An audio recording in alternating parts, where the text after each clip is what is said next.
विधानसभा चुनाव को लेकर पहले प्रदेश की सियासत अभी से गहराई हुई है। नमस्कार, मेरा नाम कनक मिश्रा है और आप सब देख रहे हैं द इंडिया लाइव। बिहार में होने वाले विधानसभा चुनाव को लेकर पहले प्रदेश की सियासत अभी से गरमाई हुई है। बिहार चुनाव में यूपी के राजनीतिक धुरंधर भी उतरने वाले हैं और बिहार विधानसभा चुनाव में एनडीए और महागठबंधन का चुनावी समीकरण बिगड़ सकता है।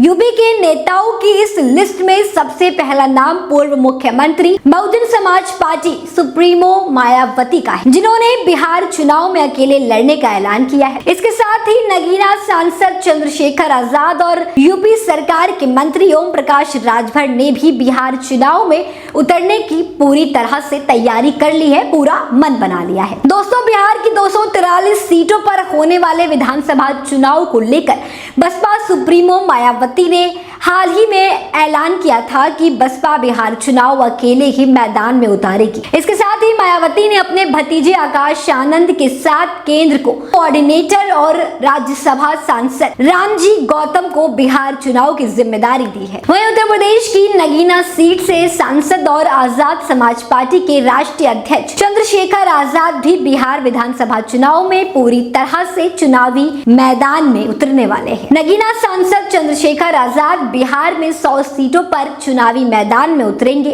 और राज्य के दलित वोटरों पर खास फोकस रखने जा रहे हैं। इसके साथ ही बिहार में चुनाव में लड़ने को लेकर सुहेल देव भारतीय समाज पार्टी यानी कि भाजपा प्रमुख और कैबिनेट मंत्री ओम प्रकाश राजभर ने पहले कहा था कि वो बिहार की करीब 40 से 42 सीटों पर चुनाव लड़ेंगे।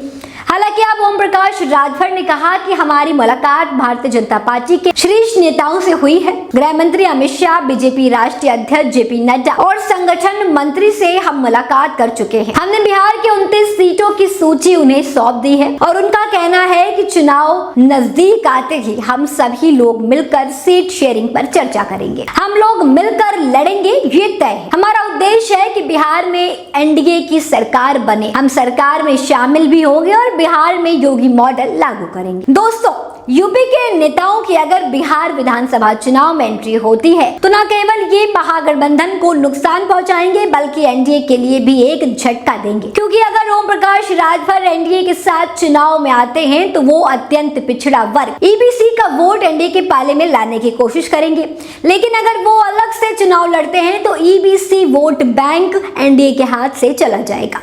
आपको बता दें, इसके अलावा मायावती और चंद्रशेखर आजाद बिहार में दलित वोटों को बांट देंगे। दोस्तों, यूपी के दिग्गज नेताओं की बिहार चुनाव में एंट्री से राज्य की सियासी जमीन पर नया समीकरण बनता दिख रहा है।